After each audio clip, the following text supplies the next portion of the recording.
So I had a few daily missions that needed to be SwordCraft, so I thought, why not play SwordCraft for this video for you guys? So hello and welcome to the SwordCraft video. So this is a deck I covered a little while ago. I would say it's been 2, maybe 3 weeks at this point since this video was done, and I thought, why not give it another go, because it did well and I'm going to need to do it anyway, so why not make a video while we're doing these missions? So pretty straightforward, very straightforward deck, mostly aggro based.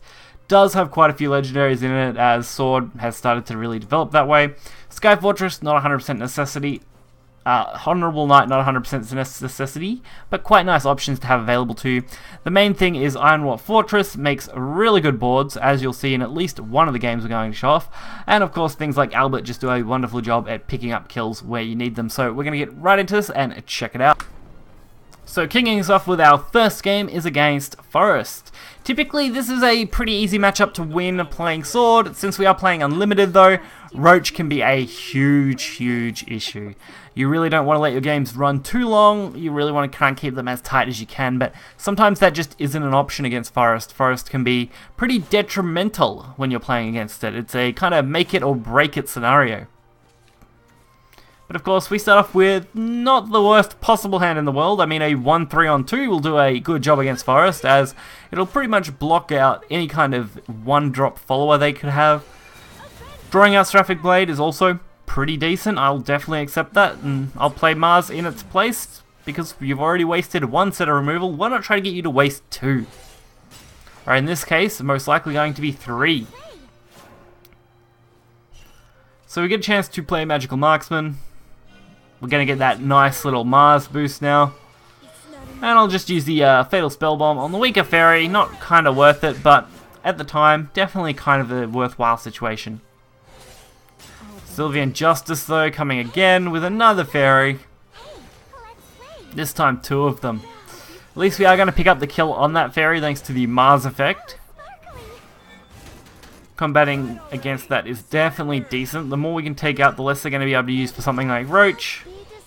And Solar Lancer is going to allow us to draw some cards out of our deck, which is always a good thing. And we really want to try and hold these Evos for either when we're dominating the board and just want to go face, or when we really need them for something else. Of course, Forest Protector. I did consider going with Spine Blade, but I decided against that, as I wanted to get the draw power out of this. Even though I probably still could have went that way instead of playing the Ironwrought, but since I had it in hand and I have so many commander cards already in my hand, I felt like there was a missed opportunity if I didn't play it now. Now we have the Cassiopeia play. Only clearing the 2 weak followers. It's definitely nice they used Cassiopeia there and not later, as that could have been much worse. I do make a small error playing the Gilded Goblet on the follower. I should have just used on my face, because unfortunately I thought it was one of the other ones that gave stats, not a heal. But it doesn't make a huge overall difference. While 1 point can be pretty bad against Forest, it's definitely not a situation we're too worried about right now, as we're actually in a pretty advantageous spot. Of course, this Fina is dangerous, because if they do have a decent Forest play, there is not a lot I can do. I had to really favour face here, as I had to put pressure on them. So if they did have a big Roach play, we were going to be in some extreme trouble, but considering they use their Evolve in this way, I don't think the Roach play is a big problem. They did use the Nature's Guidance, and another Flower of Fairies by the looks of it. Or a Flower of Fairies. I don't know if they did play another one earlier. I feel like they did, but who knows. So, decided to go for Albert, of course, with the Evo. Since we are playing it on 9, it can't be damaged, and it can attack twice. I did decide to only swing once to face and then clear up the Fina, as I didn't want to really risk taking another 5 damage, on top of what could potentially be a Sky Devouring Horror or a Roach play. It looks like I made a reasonable decision, as the Roach does seem to be the play they were aiming for. Even if it was on the slower end, not seems to be running a very optimal deck, or at least really lacking in what they could have drawn. Lucky for me though, I do have Holy Pure Bomb, which is going to allow Albert to clean up the game pretty neatly. And following on from the Forest matchup, Shadow, probably considered the strongest Unlimited deck still, as far as decks go. take you to the underworld. Shadow just doesn't have any real loss when it comes to unlimited, especially since unnerfed Ektar became a thing. It's definitely become a little slower now though, since the few nerfs that have definitely happened, but it's still definitely right up there as one of the #1 decks you would be bringing to any kind of unlimited match. It's still doing fairly well in rotation to my knowledge. So we start off with a very early Iron Rock Fortress. This match is definitely going to be who can hold the board better. It does look like they're running a fairly different version of Shadow as far as things go. They're not running the standard, by the looks of it, mid-shadowy deck variant, which is good for us. So it might be a more, burial right centric deck using Mordecai. Makes a lot of sense. I can definitely see why they would take that route. So it definitely gives us a chance, especially now that we have a fairly stacked board here. Multiple Heavenly Knights, some decent storm damage, and a pretty nice follow-up with something like Princess Vanguard. And there is the Warden.